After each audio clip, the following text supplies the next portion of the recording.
గౌరవనీయులు మరి సమగ్ర పూజారి అయినటువంటి సిద్ధమైన జగ్గారామణ గారికి, సార్లమ్మ చైర్మన్ గచ్చు పటేల్ గారికి, అదేవిధంగా వేదిక మీద మరి సెలెక్ట్ అయి సభ్యులుగా ఎన్నికై ఈ ఉత్సవానికి అవకాశం వచ్చినందుకు వారందరికీ కూడా పేరు పేరున హృదయపూర్వక నమస్కారాలు, ధన్యవాదాలు. పత్రికా మీడియా సోదరులకు, మరి అదేవిధంగా ఇక్కడికి వచ్చినటువంటి భక్తులకు, ఈ కమిటీ విషయంలో కోర్టులో కేసు ఉన్నది కాబట్టి శాస్త్రమైనటువంటి కమిటీ వేసుకునేటువంటి అవకాశం లేదు కాబట్టి మరి ఉత్సవ కమిటీకి ఈసారి ఉత్సవ కమిటీగానే మళ్ళీ కొనసాగుతుంది.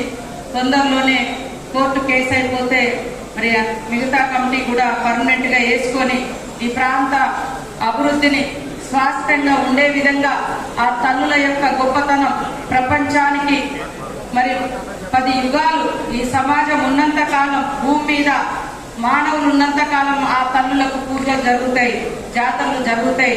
వారి యొక్క గొప్పతనం ప్రపంచానికి 10 తరాలకు 100 తరాలకు వెళ్ళాలంటే ఇక్కడ చరిత్ర లిఖించబడాల్సిన అవసరం ఉంది.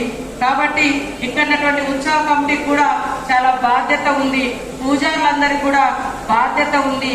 ఆ బాధ్యతతోటి సమన్వయంతో మనమందరం జాతరను విజయవంతం చేయడమే లక్ష్యంగా పనిచేయండి. తప్పకుండా ఈ రోజు ఈ బోర్డులో ఉన్నటువంటి వాళ్ళు వారి వారి బాధ్యతను నిర్వర్తిస్తే రాబోయే కాలంలో మరిన్ని పదవుల్లోకి మీరు వస్తారని కూడా ఈ సందర్భంగా తెలియజేస్తా ఉన్నాను.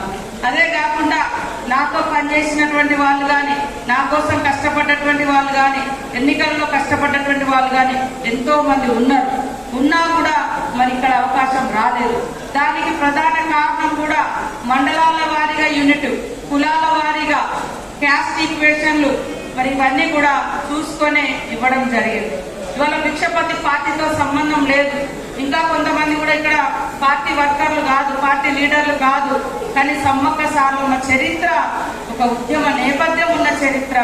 అదే విధంగా ఈరోజు జిల్లా కోసం పోరాటం చేసింది కాబట్టి భిక్షపతి పార్టీ కాకుండా ఇవ్వడం జరిగింది. కొంత యూత్ కూడా ఆయా మండలాల నుంచి వచ్చినటువంటి ప్రతిపాదనలు పెట్టి ఇవ్వడం జరిగింది. ఇంకా కొన్ని మండలాల్లో మీరు ప్రతిపాదనలు ఇచ్చినా కూడా క్యాస్ట్ ఈక్వేషన్స్ అనేది మరి అన్ని కుల సమీకరణలు, ఒకరు బీసీ, ఒకరు ఎస్సీ, ఒక ఎస్టీ, ఒక మరి ఇట్లా అన్ని కులాలను చూడాల్సి వచ్చింది. అదేవిధంగా మరి ఆల్రెడీ సంపూర్ణంగా పూర్తిగా మరి ఆదివాసులతోటే నిండి ఉండాలని కేసు కూడా కోర్టులో ఉన్నది కాబట్టి మరి ఈసారి మనము మిగతా వాళ్ళ కంటే గతం కంటే కూడా ఎక్కువ ఆదివాసులకు కూడా ఇవ్వడం జరిగింది.